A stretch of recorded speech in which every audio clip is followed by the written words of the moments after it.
Welcome to the Big Bets on Campus podcast presented by DraftKings. This is the Group of 5 Deep Dive. I'm Mike Calabrese, joined by my Action Network co-host Duck. We're on to week 13 here, but before we get into the picks, all of our best bets, our Moneyline parlay, the best of the rest in our 2-minute drill. I got to sound off real quick about just a horrific week 12 for me. There are bad reads and bad luck. I'm going to put my hand up for about 50% of those bad calls. But some of it, I mean, listen, we record on Tuesday nights. The show drops on Wednesday morning. Braylon Braxton was probable at that time. Charles Huff came out later in the week, said, yeah, he's probably going to play. We're monitoring his situation. Then all of a sudden, Friday night, it's, some buzz in the air that maybe they're going to go with their backup quarterback. Saturday rolls around. He's a scratch. Doesn't even warm up. Nothing. And then all of a sudden, they're just pulling all their starters. They lay down against Texas State and get absolutely thumped. Then on to my money line call. It was all about Samari Collier, who's now following me on Twitter. Appreciate that, Samari. I think it's because I was the only person in the universe tweeting about this kid. He gets hip dropped to death. His leg explodes. All of a sudden, I'm drawing dead in that game. Then I have both a front door and a backdoor cover loss. Memphis takes a late lead against East Carolina, but then they allow a 6-play game-winning drive in the final 90 seconds. The Pirates just walk it down on them. I lose that one. Tulane allows a backdoor cover against FAU in the final 2 minutes, including a touchdown in the red zone. FAU hasn't scored a goddamn touchdown in the red zone all season. And then just to add insult to injury, UDEL and Buffalo both -3 in the turnover battle in their game. And Buffalo, Pete Lembo, if I ever see you, I'm just going to start a full bar fight. It's going to be that scene from The Departed where he asks him if he's on his period and he just waits a second and then he smashes a beer bottle on his head. That is going to be me, Pete Lembo, because not only were you -3 in the turnover battle in your action game, you fumbled it 4 times. How does a non-option offense fumble the ball 4 times in one game? They lost 3 of them. Oh, and by the way, they had another fumble that got reversed and, rightfully given back to them. So they put the ball on the turf 5 times in one game. I'm sick of not only Buffalo, but really the MAC in general this year. Not only can I not get a pick right in this goddamn conference, but the football has just not been very good, to be honest. They haven't sniffed even being in the discussion of the college football playoff since September. The brand of football is not there. Duck and I are watching this Ohio game against UMass tonight. Parker Navarro, it seems like a perfect time for him to lay it on the line one last time. What's he, 3 for 8 for 28 yards? This conference is a tough watch, and we professionally watch lower level football. Duck is in there in the FCS trenches, but man, the MAC is a special kind of dog shit this year, and I just need to get that off my chest. As I said, I got to take, credit where credit's due and blame where blame's due. I had some bad picks. I also had some awful quarterback injury luck. That makes a big difference. Duck, anything you want to add to that? I know the MAC hasn't been quite as bad to you this year, but I am just all out on this conference. The Mid-American has just been dog shit. Yeah, it's hard to peg which teams are showing up and which teams are not showing up. And you look at UMass tonight, and they hadn't had any semblance of defense all season. NIU ran right through them, and now Ohio can't complete a forward pass, can't get third down conversions. I mean, it is just stunning the variance in this conference. It's almost as bad as Conference USA on the weekdays, not quite as bad, but it is just one of those situations where, we're in the trenches really trying to find it, and it is tough out there. Before we get into our bets here in week 13, let's toss it over for Stucky for a quick word from DraftKings. The Big Bets on Campus podcast is teamed up with DraftKings Sportsbook, where new customers can bet $5 and get $200 back in bonus bets if your bet wins, plus 3 months of NBA League Pass. Stay in on the action and use your bonus bets on DraftKings same-game parlays for an even bigger payout.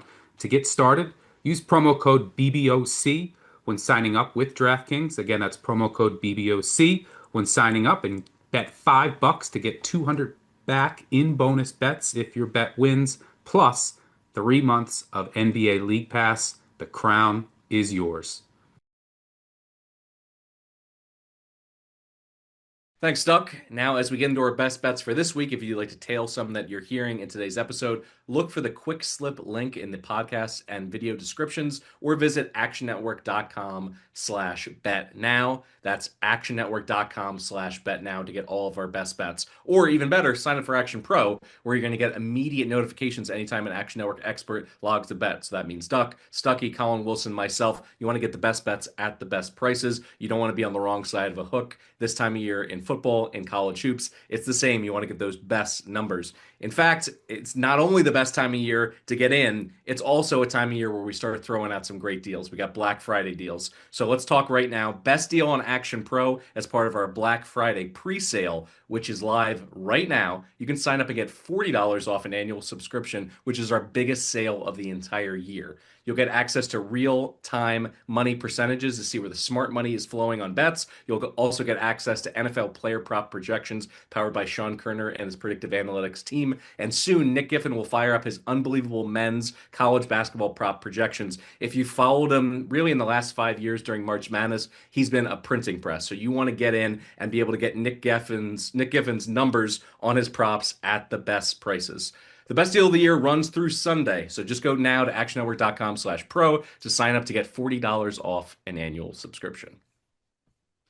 And with that, it's time to hop on into our best bet segment here for week 13. Duck, you've been doing a lot better than me, which isn't saying much coming off of last week, but you are targeting a team that absolutely ran all over my Southern Miss Eagles last week, and that was Texas State. Do you think they can get this turned around, keep rowing in the right direction, laying a big number in week 13 in the belt? I do, and I think it's just a complete lay down and die spot for Louisiana Monroe. Bowl game hopes have been evaporated. I just do not trust this offense to be able to go on the road and produce at the level that's going to be required to try to keep up with Texas State. When you look at Louisiana Monroe, 128th in offensive success rate and 132nd in finishing drives.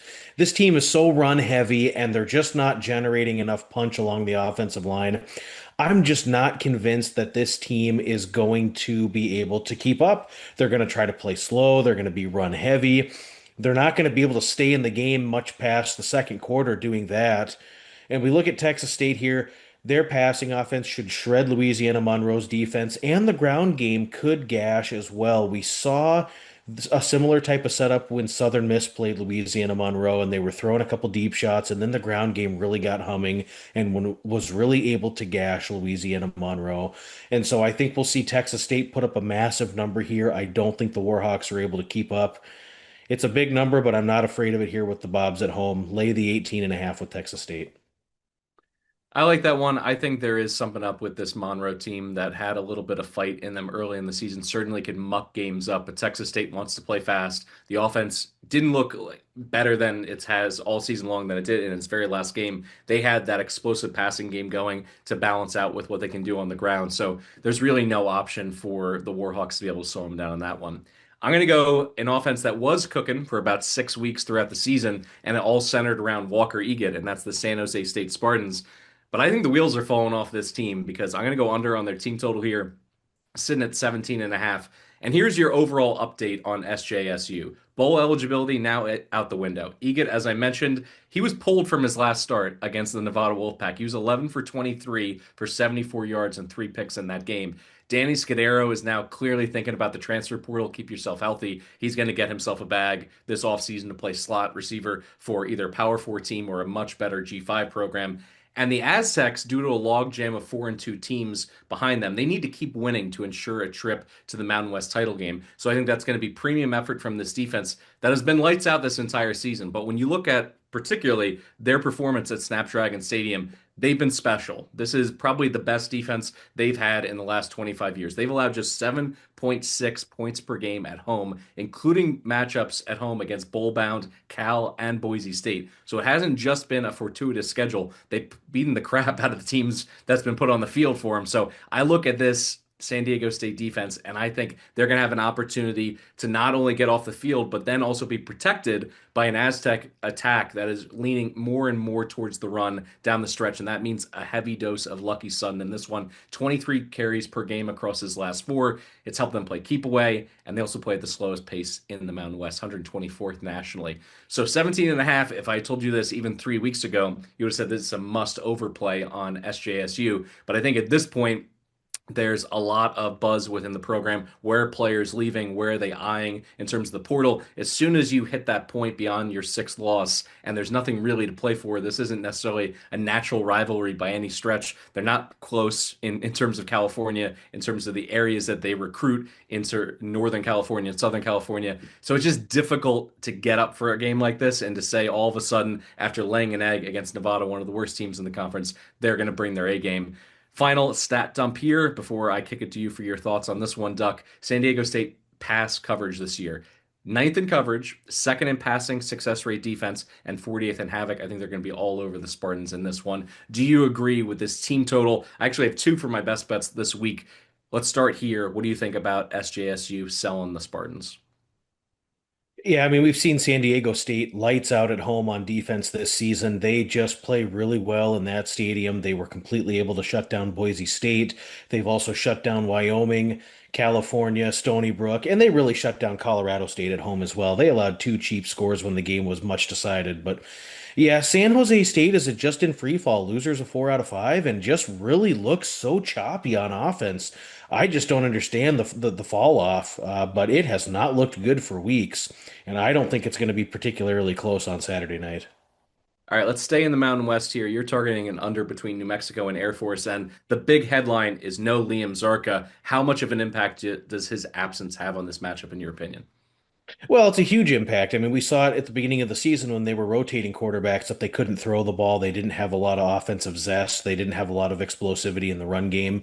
And once they inserted Zarka, that was just so huge. He was really the key that unlocked everything for that Air Force Falcons offense this season. We've seen now four straight solid defensive performances from Air Force's defense after getting shredded for much of the way this year. They've held each of their last four opponents under 26 points. The Flyboys contained UConn for much of that game and also did really well to limit San Jose State's passing attack. Again, the big driver here is that Zarka's out for the season, and they're going to be using a converted fullback to play quarterback. We saw that formula play out last week without Zarka in the second half. It's going to be a lot of fullback dive. It's going to be a lot of QB power. There's going to be zero passing. New Mexico has been quite content to run the ball, salt the second halves away, and lean in on their defense in three of their last four games. Really, Jason Eck's been comfortable in these low-scoring games week to week. We saw their offense really struggle against Colorado State last week. They've played some lower scoring games of late. I just feel like we're going to see these two teams operate at a very slow tempo. Both of them are bottom five in FBS and tempo. It's going to be run heavy both ways. Should be a quick moving clock. But Air Force is going to have zero explosiveness without their quarterback. I like the Air Force team total under, but the best bet is on the full game under 55.5. All right, I'm going to fly over to Conference USA for another team total here, and it's Western Kentucky. Team total over 13 and a half. I sense we're going to have some disagreement on this one, Duck, which I think the audience has been clamoring for in their best bet segment. But I want to take a bite out of this for who, for what, Apple, because that's the time of year right now. And for LSU right now, for who, for what? They got an interim head coach who already got a win in Frank Wilson. They already got to bowl eligibility. They can't compete for an SEC title, and they got multiple backup quarterbacks who are seeing the field. And this late season G5 FCS game was once a staple for LSU. They moved away from it in recent years, but they still give up points. And some of it's just mentality. There's some coaches that are maniacal, they're psychotic. They want to shut these teams out. You saw Nick Saban for years. Anytime any of these teams had success, he used that as a way to just whip his team in film study for, the whole following week. But if you look at LSU, really the last five times, Georgia State scored 14, UAB scored 10, UL Monroe 14, Rice 10, Western Kentucky in 2015, 20 points. Some of these are obviously ancient history, but I think what it illustrates are a few things. One, there's not as much of a home field advantage. LSU doesn't pack out these games. And certainly in the second half, people are looking to party. They're not looking to stay and watch the Bayou Bengals beat the cream cheese out of these teams. And when I also look at it, Western has been a bit reborn offensively since Rodney Tisdale Jr. has taken over. I know we were so disgusted with, the offensive mediocrity from Maverick McIver. He was banged up. They didn't know, how they wanted to essentially hit that mix between run and pass, and Rick Bowie, their offensive coordinator, wasn't delivering on his promise. But it's worth mentioning that at this point, it's still a year one process. It's still a play caller trying to figure out the pieces he has. And since Tisdale Jr. has been inserted as the starting quarterback for the Hilltoppers, 3 starts, 3 wins, 9 touchdowns, 3 picks, 337 total yards per game. And the run game, a big part of it coming alive is what he's been able to do with his legs. So they have some read options in there. They're keeping the defense honest from being able to crash down on some of those interior zone reads. And that just led to them being able to move the football, putting together some more methodical drives. And honestly, when I look at this, LSU has been good, but not great, in a lot of ways. And one of the key ones that I keep coming back to is they struggle to rush the passer. They're 93rd there. If you want to look at some comps earlier in the year, they played Southeast Louisiana. They gave up 10 points in that game, most of it in the second half with second stringers on the field. There's going to be a lot of second and third stringers on the field in this LSU game. I don't think that Western is going to threaten a win because I don't see them getting many stops with LSU going to a more run heavy attack and the dynamic speed that they're going to have at the quarterback position with Nuss on the shelf. But in terms of them absolutely choking the life out of Western, I don't necessarily see it. And I need to reevaluate. Some of this, season at this point comes into chopping up the film, chopping up the stats to say, who are the actual 22 guys that are going to see the field? There's lots of different reasons that teams make changes. Some of it is they're selling on the season. Some of it is they're saving starters. There's a whole bunch of reasons to consider different personnel. For Western, they're ascending at this point. They're 8-2. They don't need this game. There's going to be no pressure on them. It's clearly a paycheck game, but I think they're at least going to give this the old college try to put up some points and to not get embarrassed and really use this as a way, honestly, to be able to sell the program in the Deep South to say, hey, we went into Baton Rouge and scored 17 points or scored 21 points.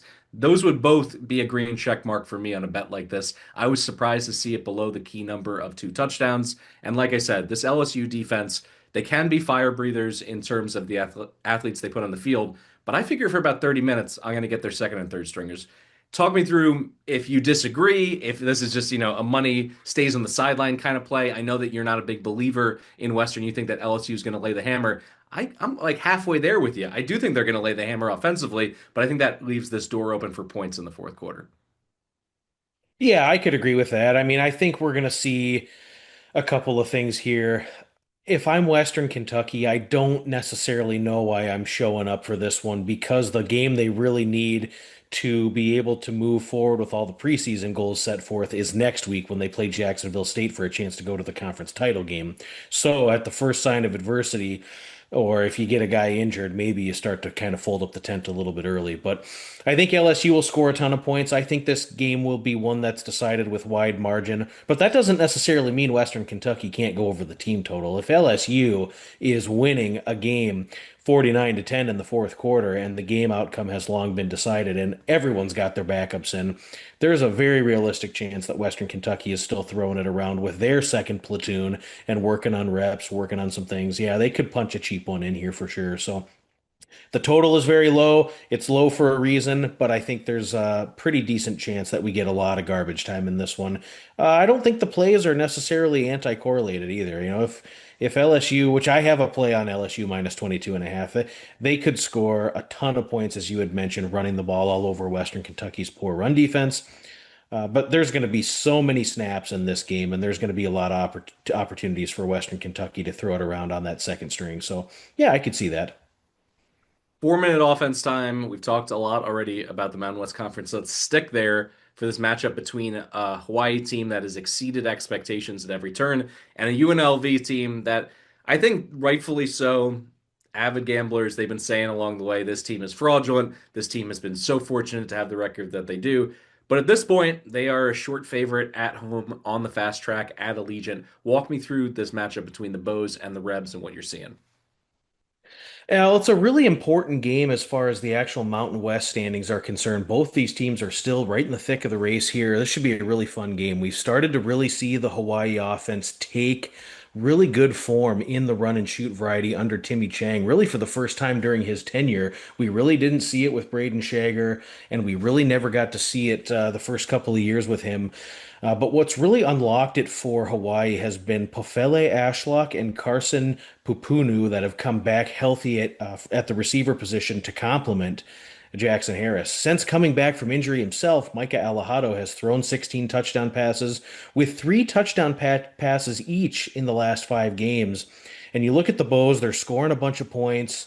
UNLV comes in 132nd nationally in yards per play allowed on defense. They could really be up against it here, trying to defend this Hawaii pass attack.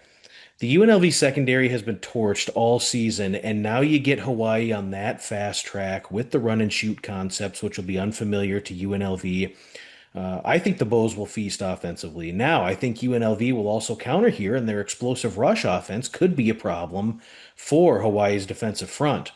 UNLV is 11th in rushing yards per carry nationally, ninth in explosive plays on offense, while Hawaii struggles with allowing big plays.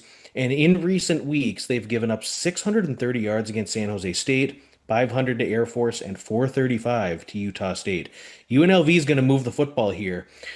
I really want to bet the over in this game, but I think really what's keeping me off of this is both red zone offenses have struggled. Hawaii, just 20 of 35 trips have resulted in touchdowns. For UNLV, 29 out of 46 trips have resulted in touchdowns. We got a lot of empty possessions and a lot of field goals kicked in the red zone, so I'm not quite there yet. I really think Hawaii can win this football game, but as for me, I'm waiting pre-snap. I'm going to just wait and see because on the road, Hawaii has shown that they have gotten down in some of these games. I think we'll get a better number than +3. I'm going to wait for a 7 or 7.5 live, and so that's what I'm looking at here. But this is going to be such a fun game. We're going to see a lot of explosive plays. It's going to be back and forth. Both teams will throw haymakers. But I'm going to look for Hawaii at least +7 live. What do you like here, Breezy? Oh, I like the money line, which brings us to our G5 Underdog money line parlay presented by DraftKings. Let's talk Rainbow Warriors +120 on that money line. You brought up some of the stats. UNLV's defense is dog water, one of the leakiest teams in America in terms of letting up big plays. The good offenses in this league have just had their way with the Rebs defense. And when we get Alejado, what we get is someone who is hot as a pistol, three passing touchdowns in 5 straight games. They just put up 38 points on San Diego State, who we just mentioned is having a historically good season defensively, and they're the best defense in this conference by a country mile. They've been healthier than they've been really since preseason, particularly at the wide receiver group, as you mentioned. And that bye week, I think, was perfectly timed because they had a chance to perfectly set up their travel, their prep, and their particular game prep for UNLV. And it's more of a, I mean, when you really want to get into the weeds, it's a simpler road trip than most for Hawaii because they get 6 hours in the air, they land in Vegas, and then they're there. There's no long bus trip. There's multiple spots in the Mountain West where you have to fly somewhere. Sometimes you have to have a connecting flight. Certainly you have to take a bus ride. In this case, you're already there. And Timmy has figured out this trip to the mainland thing because he's already got 2 outright wins this season. That was kind of hanging over his head. It was clearly going to be the difference between him going to a bowl this game or not. Could he get it figured out winning away from the islands? And they've been able to do that. Now, the key in this game, I think, really comes down to containing Calandra. He's capable of running for 100 yards, going for multiple TDs, but he's also a stick of dynamite as soon as he is improvising outside of the pocket, uncorking those deep passes. Hawaii has a comp in terms of their success this year, and in my opinion, that was Utah State's Bryson Barnes. They held him to a QBR of 27.7 out of 164 yards on the ground. He still did some damage in those, short yardage situations, but he wasn't hurting them outside the pocket with his arm. And you have to keep in mind as well, when he was coming into that game, he was one of the hottest quarterbacks in the whole country coming out of September. So I think it's going to require a few upsets for Hawaii to get to the Mountain West title game. But the fact that they're still alive, this team still has juice. I think they, when you look around the country, there's so many teams that are basically either throwing up the white flag or considering a little bit of gamesmanship, save a player here. If someone's, probable or questionable, do we keep them on the shelf? Hawaii can continue to go balls to the wall for the rest of the season. And a win here would put in line for this program their second 10-win season since 2019. I think that's an opportunity for them to go out and get that, to at least offensively to let it rip against a UNLV defense that's been nothing more than, folding chairs out there in the secondary. I think Hawaii gets it done. What are we pairing that up with for the money line underdog parlay here, Duck? I like Temple this week at home against Tulane. You look at Evan Simon, he's been such a pleasant surprise for Temple this season. 22 touchdown passes, one interception. Temple's played really, really good football most of the way this season, and at 5-5, you can just tell that this team is really thirsty for a win here. Temple's been really feisty at home this season, beat UTSA outright. They took Navy to the wire. You look at Tulane, the operation has just looked a little bit jerky on the road this season. They've had several games against inferior foes that they've struggled in. The Green Wave pass defense, 121st in defensive success rate and 120th against the pass. This team has gotten shredded at times with allowing explosive plays through the air. Temple's going to move the football here. I really like also how they competed against a physical team in Army just a couple of weeks back. Now they get the bye week to prep, so they've got a little bit of extra rest and prep time for Tulane. This Temple defense has been so much more formidable under Casey Keeler in year one than they ever were under Stan Drayton. I really like what I've seen from the Owls this season. I think they're going to compete well. Give me the +7.5 as an official play, but for the money line parlay, I think Temple can win this game on the field. All right, that was our Moneyline Parlay presented by DraftKings. Check out the Parlay Express account and the free award-winning Action Network app, where we will be posting this G5 Moneyline Parlay. You'll find a bunch of other long shot bets and parlays in there as well. You can also find the quick slip link in the podcast and video description, or visit actionnetwork.com/betnow to find and tail some of the bets we've discussed, including that G5 Moneyline Parlay. All right, Duck, it's 2 minute drill time. That means you're dusting off your FCS plays. Walk me through the Stephen F. Austin.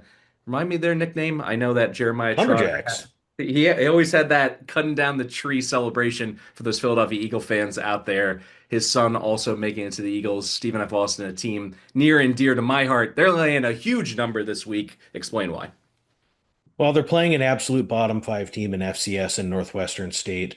You've got a top ranked defense, certainly in the Southland Conference, and Stephen F. Austin sports one of the best in the FCS, allowing just 12 points per game in league play and 255 yards per game this season.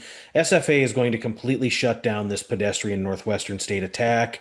They average less than 100 yards per game on the ground, and now we're going to task quarterback Abraham Johnston with throwing this team out of trouble in what will likely be third and long a ton. It's not going to go well here. This is going to be absolute trouble for the Northwestern State offensive line, which has allowed 81 tackles for loss and 25 sacks this season. They cannot pass protect against this SFA front seven, who is going to absolutely live in the offensive backfield here. The Demons defensively giving up 450 yards and 40 points per game. I don't see them slowing down the Lumberjacks here.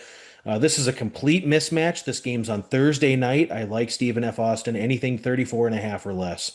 Next one, we're going to Stonehill and St. Francis of PA under 41.5. SFPA's offensive ineptitude continues here. This team has scored just 11 points per game, or excuse me, 11 touchdowns all season, and is averaging just 260 yards per game. The Flashes are just not equipped to move the ball at this level. They're moving down to the Division III level. A lot of their talent had left in the offseason. I see this team being held to 10 points or less in this one. We're going to get slow pace here. Both of these teams are running less than 60 offensive plays per game. They both struggle to convert third down, and both Stonehill and SFPA are horrific in the red zone. Field goals and fourth down stops are what we're going to see here, and that'll lead to long fields the other way. Anything 38.5 or higher, we're going to dive into the under. Last one, we're going to the game, Yale versus Harvard. This is going to be a really fun one in the Ivy League. The top two teams in the Ivy League square off at the Yale Bowl. We saw Harvard play a little tight in their last game against Penn. The pressure's really mounting on the Crimson to sweep through the Ivy League and for the first time ever secure the auto bid for the Ivy League in the FCS playoffs. You look at Yale's run defense, very, very stout, 3 yards per carry on the ground this season. They do not give up a ton of explosives. Harvard has a really talented quarterback in Jaden Craig who will make plays in this game, but I've been really disappointed with the Harvard receiver group all season as they just struggle to make the contested catches. They've struggled to do that against inferior competition. Yale is going to be on them like glue, and they're going to be really formidable in this one. This game's going to come down to the wire. Yale's front seven has been electric this year, 55 tackles for loss and 33 sacks. Harvard is going to have to work for everything in this game. Projected spread's about 8.5. I would take Yale here. A little Ivy action. I love that out of you, Duck. All right, 2 minute drill for me. I shit all over the Mac at the top of this episode. I guess I just can't quit the Mac. I'm going to take 27.5 with Ball State at Toledo. Mike Uremovich has a recipe, and we've seen it, work in his favor, them being a pest throughout this entire season. You saw it earlier in the year against a UConn team that's having a dream season. They nearly stole a game outright. They only lose by 6 there. And the Cardinals are ranked outside of the top 100 in plays per game and seconds between plays. 24th most run heavy team in America. And they critically are getting Quay Ashley back, according to Uremovich's presser yesterday. That's a big addition to the running game. They absolutely need him. He's had some breakout games this season against New Hampshire, against Akron, going for almost 150 yards. He's the key because you can't throw on this Toledo team. They, just throw out that part of the game plan. Wazoo used a similar formula, by the way, including the quarterback run game in an easy win over this Rocket team not that long ago. They got 162 on the ground, 74 coming from Zevi Eckhouse. So when I look at this in terms of Kelly, in terms of Ashley in the backfield, I feel like they're going to have an opportunity to muck this game up a little bit.